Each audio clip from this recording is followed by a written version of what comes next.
بسم اللہ الرحمن الرحیم۔ نواسۂ رسول صلی اللہ علیہ وسلم کو نانا کے قدموں میں دفن کرنے سے کس نے روکا؟ کیا آپ جانتے ہیں کہ ایک شہید کے جنازے پر بھی تیر برسائے گئے؟ یہ کربلا سے پہلے کی وہ مظلومیت ہے جسے کم لوگ جانتے ہیں۔ مردہ کا بھی احترام ہوتا ہے، مگر یہ تاریخ کا بدترین ظلم تھا۔ جس وقت بلایا گیا طبیب کو تو طبیب نے کہا یہ تو زہر ہے، اور زہر جان بوجھ کر دیا گیا۔ بہرحال امام کو شفا بھی ہوئی اور مدینہ آئے، اور اب کی مرتبہ جو تیسری بار زہر دیا گیا وہ ہیرے کو پیس کر امام حسن رضی اللہ تعالی عنہ کے مشکیزہ کے اندر ڈال دیا گیا۔ امام حسن رضی اللہ تعالی عنہ 27 صفر کی رات سوئے ہوئے تھے، اچانک نیند سے بیدار ہوئے۔ حضرت زینب رضی اللہ تعالی عنہ عبادت میں مصروف تھیں۔ آپ نے نیند سے بیدار ہو کر حضرت زینب رضی اللہ تعالی عنہ کو آواز دی، اور حضرت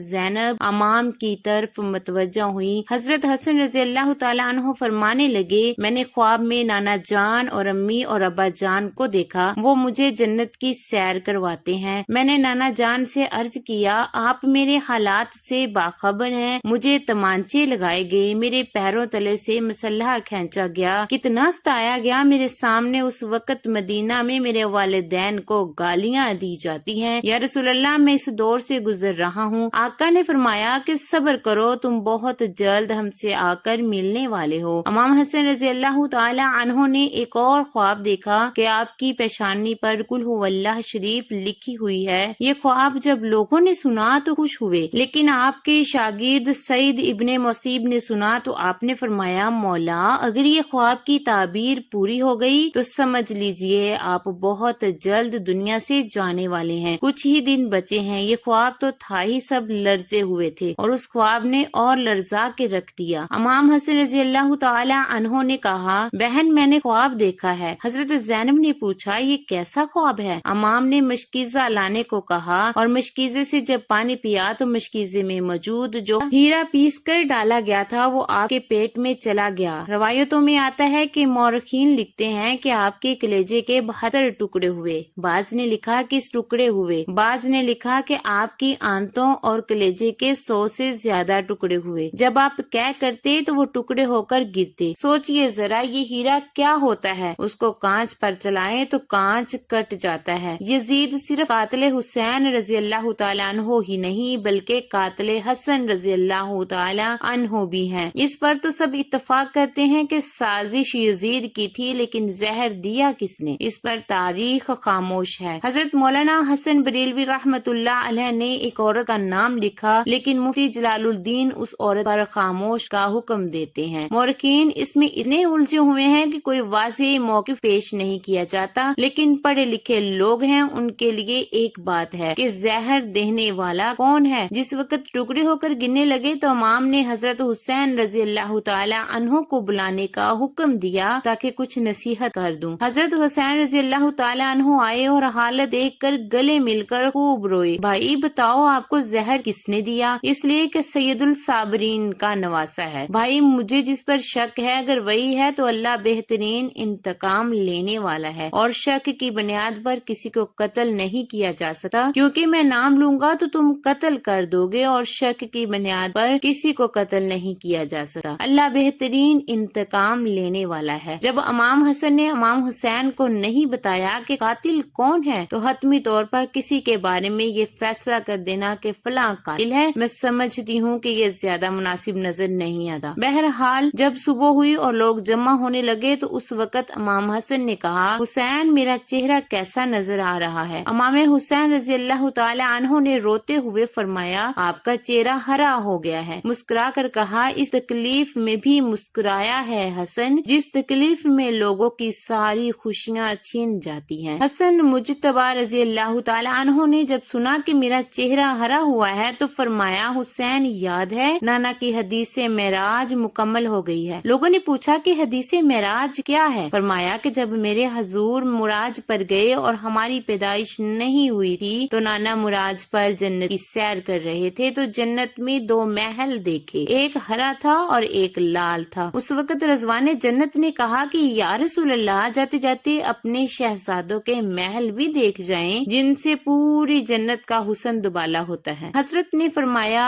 یہ ہرا کس کا ہے اور لال کس کا ہے؟ کہا لال تو حسین رضی اللہ تعالی عنہ کا ہے اور ہرا حسن رضی اللہ تعالی عنہ کا ہے۔ میرے حضور نے پوچھا کہ رضوان یہ تو بتاؤ کہ حسن کا ہرا کیوں اور حسین کا لال کیوں؟ تو رضوان کی گردن جھک گئی، آنکھوں میں آنسو آ گئے۔ اہل بیت کی محبت میں رضوان جنت بھی روتا ہے، جبکہ جنت میں کوئی رو نہیں سکتا۔ جنت وہ ہے جہاں رویا نہیں جاتا، لیکن یہ شہادت حسنین ہے، اسے جب بھی یاد کیا جاتا ہے تو رضوان جنت بھی روتا ہوا نظر آتا ہے۔ رضوان کی عرض کرنے کی ہمت نہ ہوئی۔ حضرت جبرائیل علیہ السلام آئے اور عرض کی یا رسول اللہ میں بتاتا ہوں اللہ کے حکم سے یہ ہرا اسی لیے ہے کہ حضرت حسن رضی اللہ تعالی عنہ کو زہر دیا جائے گا اور ان کا چہرہ اور جسم ہرا ہو جائے گا، اور حضرت حسین رضی اللہ تعالی عنہ کو کربلا میں شہید کیا جائے گا اور شہادت کی وجہ سے خون سے سارا جسم لال ہو جائے گا، اس لیے حسن کا ہرا اور حسین کا لال محل ہے۔ دیکھا حضور کی یہ حدیث معراج پوری ہو رہی ہے۔ اس کے بعد حضرت حسن رضی اللہ تعالی عنہ نے لوگوں کو جانے کا حکم دیا اور گھر والوں کو ٹھہرنے کا کہا۔ اس وقت مولا حسن کے 3 یا 4 ان کے بیٹے تھے، جن میں ایک بڑا بیٹا تھا جس کی عمر صرف 7 برس تھی۔ وہ نہایت خوبصورت تھا، اس کا نام قاسم تھا اور ماں کا نام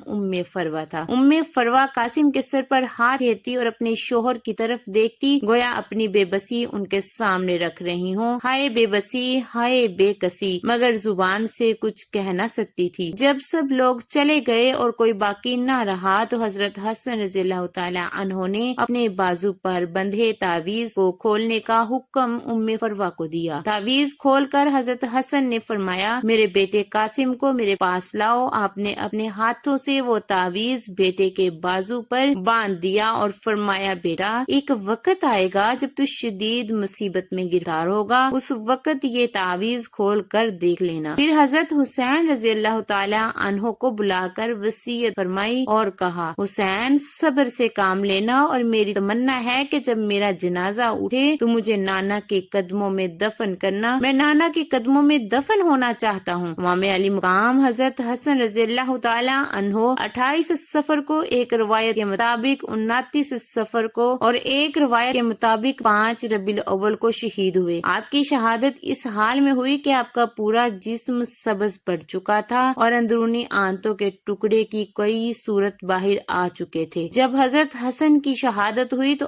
آپ کی تجہیز و تکفین کے لیے جنازہ اٹھایا گیا، مگر یہ تاریخ کا ایک بدترین باب ہے کہ جب جنازہ لے کر باہر آئے اور رسول خدا کے روضہ مبارک میں دفن کرنا چاہا تو بنی امیہ کے ایک نہایت گندے شخص جسے دنیا مروان کے نام سے جانتی ہے نے کہا میں انہیں دفن نہیں ہونے دوں گا۔ حضرت امام حسین نے فرمایا یہ میرے بھائی کی وصیت ہے، میں دفن کروں گا۔ مورخین نے لکھا ہے کہ اس ظالم نے گمان سے تیر نکال کر حضرت حسن کے جنازے پر چلانا شروع کر دیا، ایک ایسا شخص جو پہلے ہی شہید ہو چکا تھا۔ لوگ کہتے ہیں کہ یزید کو اتنا برا نہ کہو، مگر دیکھو یہ اس کے ساتھیوں کا عمل تھا۔ مردہ انسان کا تو دشمن بھی احترام کرتا ہے، مگر مروان کیسا ظالم تھا۔ نانا کے قدموں میں نواسے کو لے جایا جا رہا تھا، تلوار سے جنازہ روکا گیا اور جنازے پر تیر برسائے گئی۔ بعض روایات کے مطابق حضرت حسن کے جنازے پر تیر لگے۔ حضرت زینب رضی اللہ تعالی عنہا نے فرمایا میں نے فاطمہ کے دونوں بیٹوں کے جنازے دیکھے ہیں، حسن کو 2 بار کفن ملا، حسین کو 1 بار بھی کفن نہ ملا۔ لوگوں نے پوچھا حضرت حسن کو 2 بار کفن کیسے ملا؟ فرمایا جب مروان نے حضرت حسن کے جنازے پر تیر چلایا تو تیر لگنے سے کفن سے خون کا فوارہ پھوٹ پڑا۔ تب لوگوں نے کہا کہ ایک کفن پر دوسرا کفن لپیٹ دو تاکہ حسن کو رنگین کفن میں نہ جایا جائے۔ یہ بھی حضرت حسن کی کرامت ہے کہ وصال کے بعد بھی تیر لگا تو آپ کے جسم اطہر سے خون جاری ہوا۔ کسی نے امام حسین سے عرض کیا حضرت حسن کی وصیت تھی کہ انہیں حضور کے قدموں میں دفن کیا جائے، مگر یہ بھی فرمایا تھا کہ اگر مروان رکاوٹ بنے تو مجھے امی جان کے قدموں میں دفن کر دینا۔ چنانچہ حضرت حسن رضی اللہ تعالی عنہ کو حضرت فاطمہ رضی اللہ تعالی عنہا کے قدموں میں دفن کر دیا گیا۔ اللہ پاک سے دعا ہے کہ وہ اہل بیت سے سچی اور پختہ محبت عطا فرمائے۔ ناظرین کمنٹ باکس میں آمین لکھیں۔